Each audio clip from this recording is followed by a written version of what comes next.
Shalom, salam damai dalam nama Tuhan Yesus. Ya, apa kabar saudara dan saudari? Selamat bertemu kembali. Saya adalah Hon Kelly dari Malaysia. Syukur kepada Tuhan. Ya, jadi beberapa hari yang lalu saya menerima sepucuk surat dari seorang kakak yang mengatakan bahwa ya dia menghadapi masalah, ya dia sering terganggu oleh orang-orang dan juga hal-hal di sekitarnya, menyebabkan hatinya tidak bisa tenang di hadapan Tuhan, dan dia rasa hatinya jauh dari Tuhan sehingga dia tidak bisa mempunyai hubungan yang normal dengan Tuhan. Jadi dia ingin mencari bagaimana bisa membangunkan hubungan yang normal dengan Tuhan. Ya, jadi terima kasih ya kakak yang sudah mengirim pesanan kepada saya. Ya, pertanyaan ini sangat baik ya. Saya percaya dan yakin ya saudara dan saudari yang lain juga ingin mencari jawaban ini.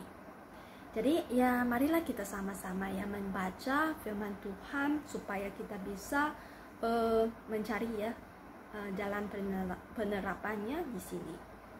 Tetapi waktunya akan tiba, sekaranglah waktunya ketika penyembah-penyembah benar akan menyembah Bapa dalam roh dan kebenaran.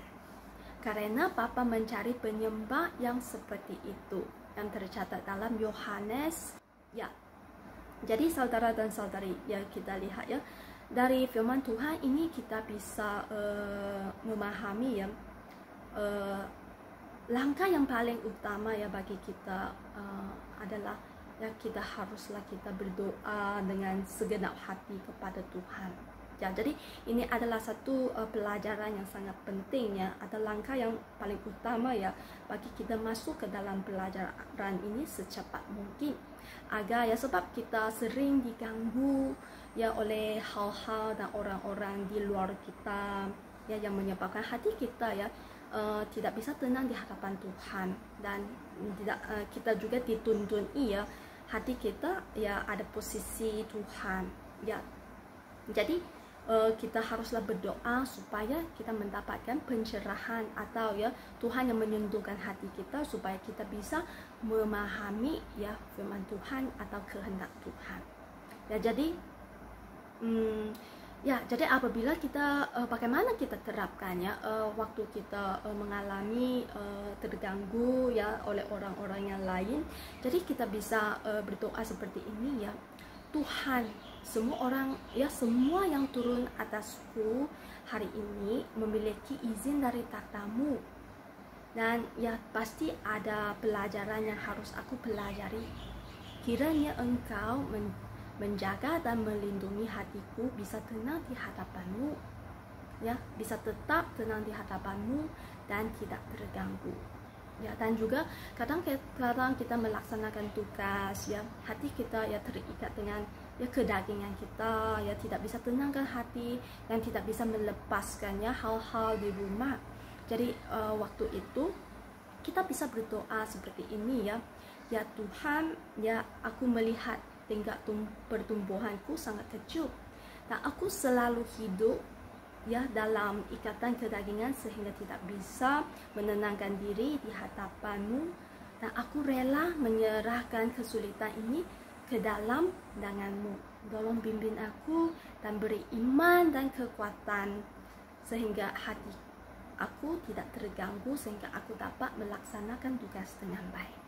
Jadi saudara dan saudari, dengan berdoa dengan hati yang tulus seperti ini, jadi Tuhan bisa merasakannya. Kita gunakan hati yang tulus, yang jujur untuk berdoa, tetapi bukan hanya menjalani satu proses Jadi yang Tuhan akan menyentuhkan hati kita supaya kita bisa memahami firman Tuhan dan akhirnya hati kita dipenuhi dengan kedamaian, dan hubungan antara kita dengan Tuhan akan menjadi semakin normal dan semakin dekat.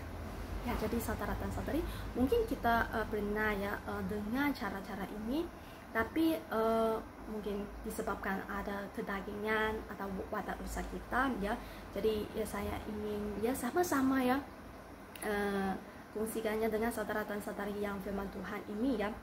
Apabila hubunganmu dengan Tuhan normal, segala sesuatu akan berjalan dengan lancar. Ya, jadi ini firman Tuhan ini haruslah kita sering ya renungkan ya.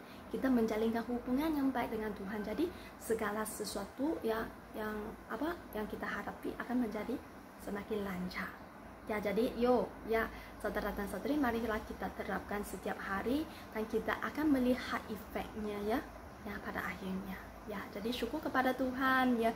Harap ya kakak kita sama-sama terapkan firman Tuhan dan terapkan kebenaran ini. Jadi ya shalom, selamat sore ya, bye bye.